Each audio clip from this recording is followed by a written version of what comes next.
اور اس کی حفاظت نہیں کرتے، پھر اس کافر کو حکم دیا جاتا ہے کہ یہاں پر بیٹھ جاؤ تو وہ ڈرتا بیٹھ جاتا ہے، اور اس کو آخری نبی کے بارے میں پوچھا جاتا ہے تو وہ کچھ نہیں بتا سکے گا، اور وہ کون ہے پھر اس کو خود ہی حضرت محمد صلی اللہ علیہ وسلم کے بارے میں بتایا جائے گا تو وہ جواب دے گا کہ میرے علم میں نہیں ہے کہ محمد کون ہے۔ پھر اس سے فرمایا جائے گا کہ تم دنیا میں غیر مسلم مرا اور غیر مسلم ہی دوبارہ زندہ ہوگا۔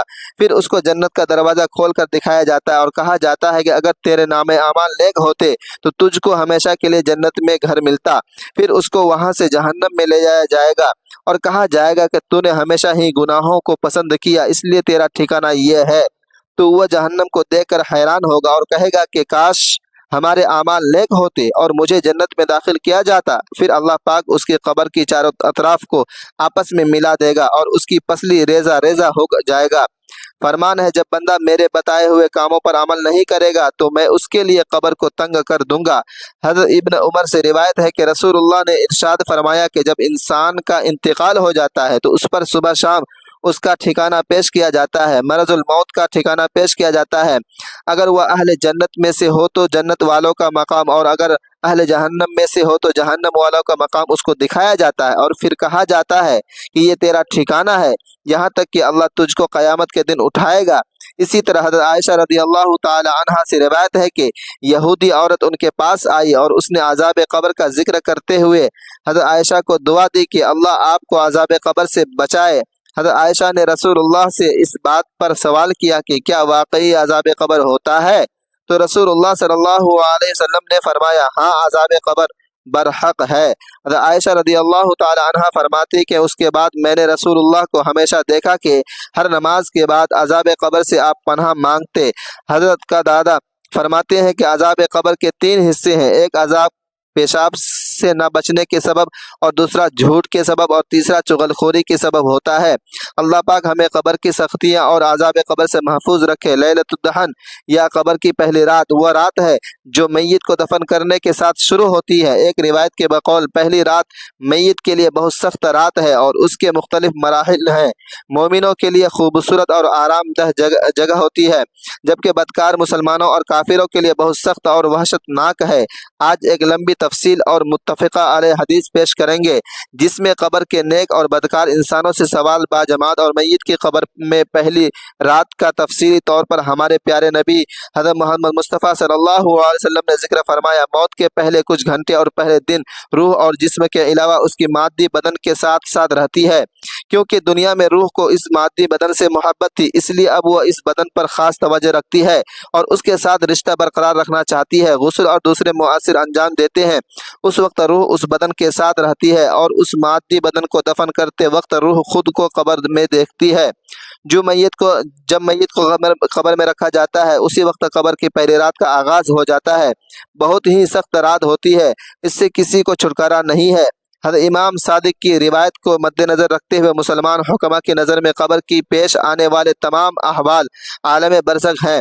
اس نظریے کے مطابق قبر میں داخلہ اور قبر کی پہلی رات موت کے رات سے ہی شروع ہو جاتی ہے اور بدن کے دفن ہونے سے کوئی تعلق نہیں۔ اب جن لوگوں کے جسم دفن نہیں ہوتے، یہ آگ میں جل جاتے ہیں یا پانی میں غرق ہو جاتے ہیں، ان کی پہلی رات کیسی گزرے گی؟ اس بارے میں امام طبری دیان فرماتے ہیں، حضرت امام حسن عسکری کے پاس ایک شخص آیا اور پوچھنے لگا کہ جو لوگ جل جاتے ہیں یا پانی میں ڈھا جاتے ہیں اور ان کے جسم دفن نہیں کیے جا سکتے تو پھر ان کی قبر کی رات کیسی ہوگی؟ آپ فرمانے لگے، مرنے کے بعد کی حالت کا نام قبر ہے، خواہ مرنے والا جل جائے، دریا میں غرق ہو جائے، کوئی اژدہا نگل جائے، اس کی قبر کیفیت عذاب کی کیفیت ہمیں نہیں بتائے گی، بس جس قدر ہمیں بتایا گیا ہے اسی پر آمین کہنا ہے۔ اس لیے قبر کی نعمت یا تکالیفیں کیسے ملے گی اس کے بارے میں سوال کرنا بے اصول ہے۔ سمجھنے کے لیے اتنا کافی ہے کہ رات میں جب ہم خواب دیکھتے ہیں اس میں ہم کہیں جا رہے ہیں، کسی سے بات چیت کر رہے ہیں تو ہمارا جسم ہمارا بستر پر ہوتا ہے اور روح کا تعلق ٹہلنے کی کسی سے بات چیت کرنے سے ہوتا ہے۔ اسی طرح روح جب علیین میں چلی جاتی ہے اور جسم قبر میں رہتا ہے تو ان دونوں کا لگاؤ اس خواب کی طرح ہوتا ہے۔ جسم جہاں کہاں ہوتا ہے وہ اللہ ہی کو معلوم ہوتا ہے۔ اب بات کرتے ہیں کہ قبر کی پہلی رات کیسی ہوگی۔ اس بارے میں حدیث پاک ابن داؤد میں 4753 ہے، مسند احمد میں جلد نمبر 4 صفحہ نمبر 287 پر 1857 ہے، مشکات شریف میں 1030 نمبر، مستدرک حاکم میں حدیث نمبر ہے۔ حضرت برا بن عازب رضی اللہ تعالیٰ عنہ بیان کرتے ہیں کہ ہم حضور پاک صلی اللہ علیہ وسلم کے ساتھ ایک انصاری کے جنازے میں شریک ہوئے۔ ہم جب قبر پر پہنچے تو لحد تیار نہیں ہوئی تھی، لحد تیار ہو رہی تھی کہ ہم حضور پاک کے پاس بیٹھ گئے جو کہ میت کے سرہانے بیٹھے تھے۔ ہم نے دیکھا کہ آپ کبھی آسمان کی طرف دیکھتے ہیں اور کبھی لحد کے اندر دیکھتے ہیں جو کہ تیار ہو رہی تھی۔ 3 مرتبہ ایسا کرنے کے بعد حضور نبی کریم نے اس طرح دعا مانگی، اے اللہ میں عذاب قبر سے تیری پناہ چاہتا ہوں۔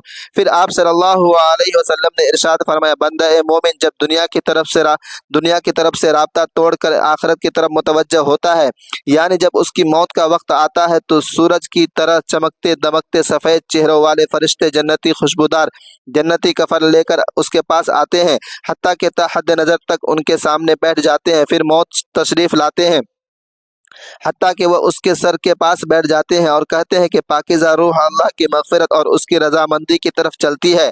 جیسے مشکیزے سے پانی کا قطرہ بالکل غیر محسوس طریقے سے اس کی روح نکال لی جاتی ہے اور جب ملک الموت اس کی روح نکالتے ہیں تو باقی فرشتے اس سے آنکھ جھپکنے کے برابر ایسے ملک الموت کے پاس نہیں رہنے دیتے، بلکہ حصے میں فوراً اس کے کفن اور اس کی خوشبو میں لپیٹ دیتے ہیں جو جنت سے لائی جاتی ہے۔ پھر اس کی روح کو لے کر بلند ہوتے ہیں اور فرشتوں کی جس کے پاس وہ گزرتے ہیں تو فرشتے پوچھتے ہیں کہ یہ کیسی خوشبو ہے، اور وہ اس کے دنیا کے ناموں سے بہترین نام لے کر بتاتے ہیں کہ فلاں بن فلاں کی روح ہے، حتیٰ کہ وہ اسے آسمان دنیا تک لے پہنچتے ہیں، اس کے لیے دروازے کھولنے کی اجازت طلب کرتے ہیں تو آسمانوں کے جو دروازے ہیں اس کے لیے کھول دیے جاتے ہیں۔ پھر ہر آسمان کے مقرر فرشتے اگلے آسمان تک اس کی روح کو باعزت با احترام کے ساتھ لے کر جاتے ہیں، حتیٰ کہ اسے 7ویں آسمان تک پہنچا دیا جاتا ہے۔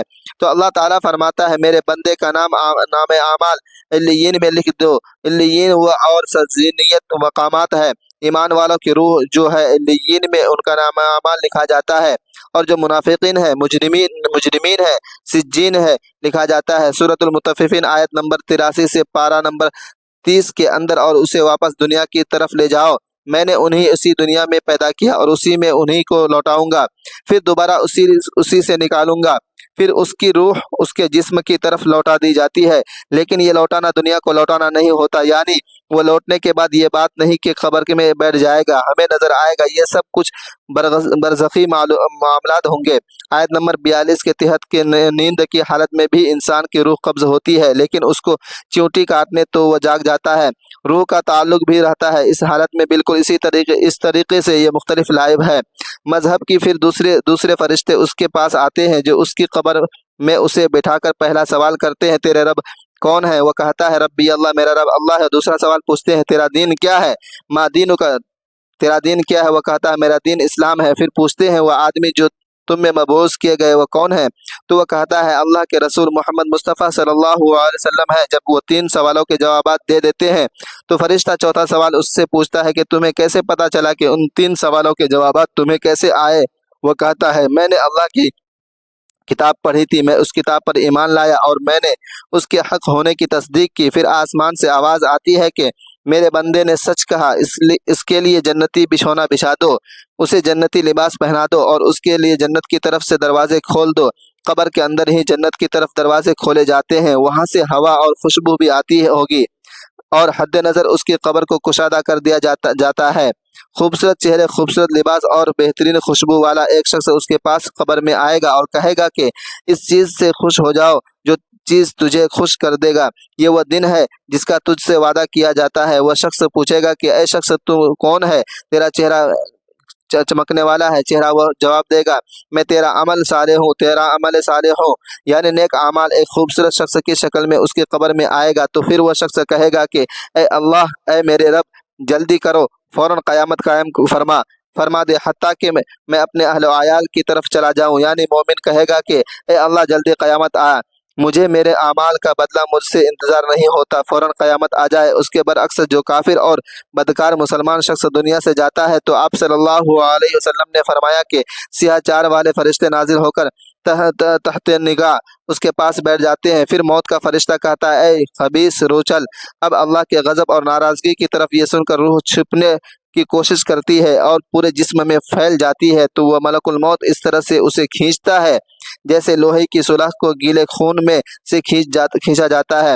اس کی نسیں اور رگیں ٹوٹ پھوٹ جاتے ہیں۔ اس کی حالت ایسی ہو جاتی ہے جیسے کہ بنی ہوئی روئی میں سے کانٹے اور کانٹے دار جھڑی نکالے تو روئی کے گالے اس میں پیوست ہو جاتے ہیں۔ پھر ملک الموت سے باقی فرشتے اس کی روح کو لے کر پلک جھپکنے کے برابر بھی وہاں رہنے نہیں دیتے، حتیٰ کہ وہ اسے بالوں سے بنے ہوئے کمبل میں لپیٹ لیتے ہیں اور اس سے زمین پر گرا دیتے ہیں۔ نکلنے والی انتہائی بری بدبو نکلتی ہے۔ وہ اسے لے کر اوپر چڑھتے ہیں تو فرشتوں کی طرف کی جس جماعت کے پاس سے گزرتے ہیں تو فرشتوں کی جماعتیں کہتی ہے یہ کیسی خبیث روح ہے؟ وہ کہتے ہیں فلاں بن فلاں کی روح ہے، اور وہ اس کا دنیا کا انتہائی کبھی نام لے کر بتاتے ہیں، حتیٰ کہ اسے آسمان دنیا تک لے جایا جاتا ہے۔ اس کے لیے دروازے کھولنے کے لیے حضرت خواست کی جاتی ہے تو آسمان کے دروازے اس کے لیے نہیں کھولے جاتے۔ اور پھر رسول اللہ صلی اللہ علیہ وسلم نے سورۃ الاعراف کی آیت نمبر 40 پڑھی کہ آسمان کے دروازے نہیں کھولے جائیں گے، وہ جنت میں داخل بھی نہیں ہوں گے حتیٰ کہ اونٹ سوئی کے سوراخ سے گزر جائے۔ یہ سورۃ الاعراف کی آیت آپ صلی اللہ علیہ وسلم نے پڑھی۔ پھر آپ نے فرمایا کہ اللہ فرماتے ہیں اس خبیث کا نام اعمال سب سے نچلی کتاب سجین میں لکھ دو، پھر اس کی روح کو شدت کے ساتھ پٹکا جائے۔